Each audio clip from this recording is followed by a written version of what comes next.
Hey guys, it's Jess and welcome to our channel. As you can hear from down here, Callie's coming up to help me out here. Thank you.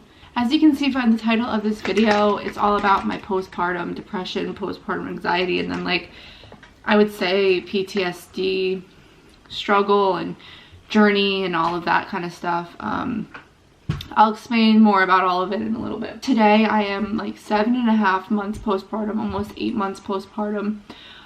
I've been through a lot of like understanding everything and all of that. And in our last video, I asked you guys if you wanted to see something about that, and you guys agreed that you wanted to. So I'm just gonna get right into it. If you go back and watch our vlogs weeks after Brooklyn was born, you can kind of tell that I was really off and I wasn't really much on the camera, and when I was really like somber and to myself and quiet, and that's just not me, and that's not ever who I've been on camera. But it was really hard to even mask that during that time. So if you go back and watch, you can tell I was really off and really just not myself. Basically, if you guys watch my birth story, I don't really remember any of it anymore, to be honest with you. I don't know if it's like a coping mechanism of blocking it out, or just the fact that I was so medicated that I really just don't remember it. But I don't remember a lot of it, and I was so out of it, and it was a lot. So once Brooklyn was born, I don't remember much. Then I remember going home, and I went to go breastfeed her, and I sat in her nursery and I put her on the breast, and I literally just broke down. And it was just a lot of things that were going on with the breastfeeding and then mentally, and I literally couldn't do it. And then, if you guys know, I didn't breastfeed Brooklyn. I went to formula feeding. I mentally could not be a mother that I wanted to be for her breastfeeding. So that was kind of the point where I just decided to dry out my milk and all of that. And it helped me, I think, in the long term, but it was really tough too then mentally, because not only was I recovering from my C-section mentally, then I was also drying up my milk, and that was really painful and just really irritating and all of that. And it was just a lot of things all at once. So obviously nothing I can do about it, but that's what it was. Days after, I would literally just go into the bathroom and sob hysterically. I would just cry so much for a reason that I don't even know. Like, I was just crying and crying and crying, and I would go in every single night and cry. And she was here. I was so in love with her, although I was struggling a lot with like feeling the connection with her, because right after birth I didn't have skin to skin. I didn't have like the normal birth story, so I was struggling a lot with connecting to her. Like, I wanted to love her, and I wanted that feeling that everyone talks about, like the second your kid is born you're like obsessed with them, in love with them, like you've never felt something stronger, and I wasn't feeling that. So that was mentally really tough for me, because I was in such a terrible mental place that I wasn't really even understanding yet. And then I couldn't connect with her, so that was making me feel like I was a shitty mom and a shitty person, and it was all these things into one. And so I was crying every single night. I literally would call my mom and I'd just be crying, and she'd be like, what's wrong? And I couldn't even tell why. And my mom struggled with postpartum depression, so she was able to tell me like right then and there. She's like, listen, like it's okay to cry it out. I was there, I understand. It's upsetting, it's a lot. And that went on for maybe a week. I would just cry every single night, and that was really tough.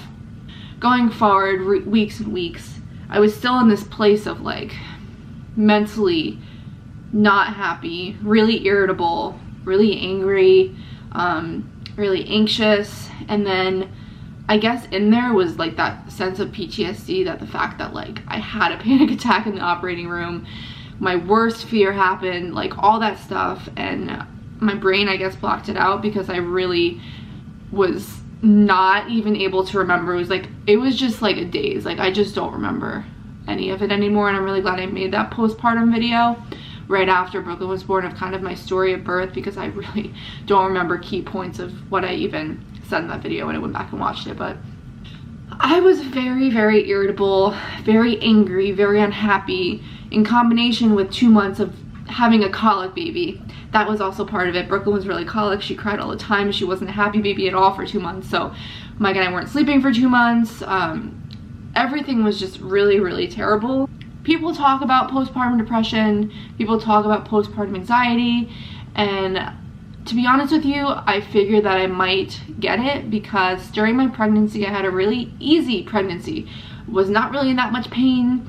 didn't really struggle, didn't get that huge, was able to do basically everything I wanted to do normally, but mentally I was just miserable, like so bad. It was not fun. So I knew probably I would experience something like that just because of how I am as a person, so I was right. I had my postpartum doctor's appointment. I went in, I filled out the questionnaire they have about postpartum feelings and all of that. I was off the scale with that. It was clear that I had postpartum depression. It was clear that I was very unhappy. And so they prescribed me depression meds, to which I didn't take. And I want to explain to you guys why I didn't take them. Basically, if you guys have followed my channel, if you're close with me, if you even follow me on Twitter, you know that I really don't take medication. I am really bad with pills. I think it's a mental thing.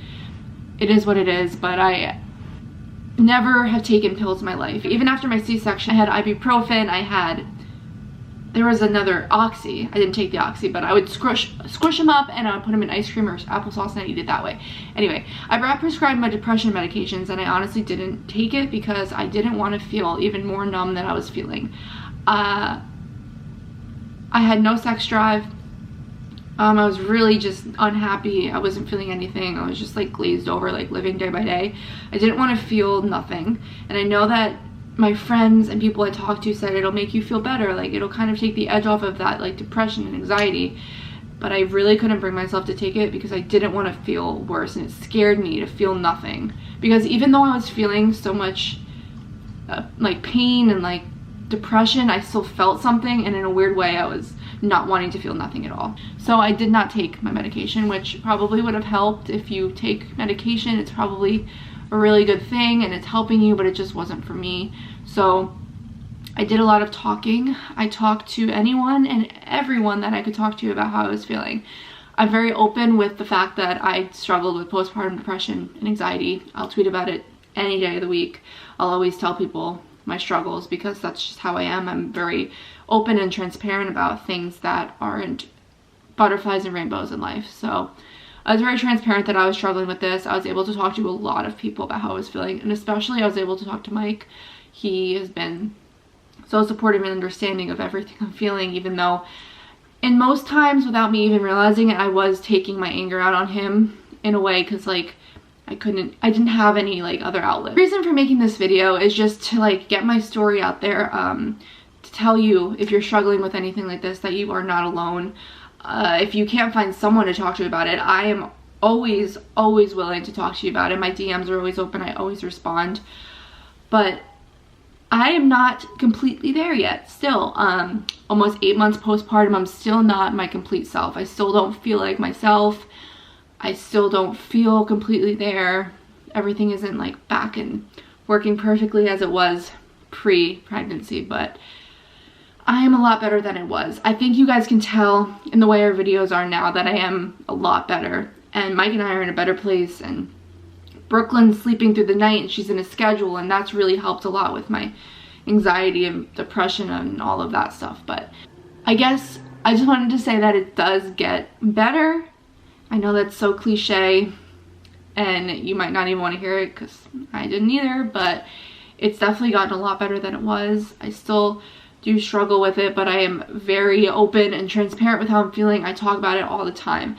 I would love to have gone to therapy or like some kind of PTSD therapy, kind of just like working through all of that stuff that really made me traumatized, you know? That is basically my journey and my struggle with all of that. I don't know how much more in depth I can get with it, but I was really unhappy. I was in a really tough place, and I still do feel like I am sometimes, but it's much better than it was. It was hard. It was honestly a really hard point in my life, and it obviously hinders a lot of things regarding another pregnancy, another kid, and I'm gonna have another pregnancy. We're gonna have more kids. It's happening. I just have a lot of like mental things I need to work through and get through so that I'm in a place where when I do get pregnant again, I feel like I'm ready to get pregnant again, because right now I'm still not completely there, and I would not be so selfish to get pregnant again just because I want more kids, right? Like, I do want more kids. Mike and I want 3 kids, but I'm not in a place where I'm ready to do that yet. probably won't be. I mean, who knows? I don't have a timeline on when I'll be better. I wanted to thank you guys for watching, for giving the time of day to watch this video. If you watched it all the way through, I love you so much. You guys have been such a great support system. And if you did realize that we were gone for about 3 weeks, it was just because of the fact that I had a lot of stress with work, and it wasn't anything postpartum related at all. It was just the fact that I was really stressed with work and I couldn't put my all into YouTube, so I wasn't gonna go and upload a video. But Mike and I have a vlog that we did film that'll be coming either before this one or after this one. Either way, you guys will see that. But thank you guys so much for watching. Don't forget to like, comment, subscribe, and we'll see you in our next video. Bye guys.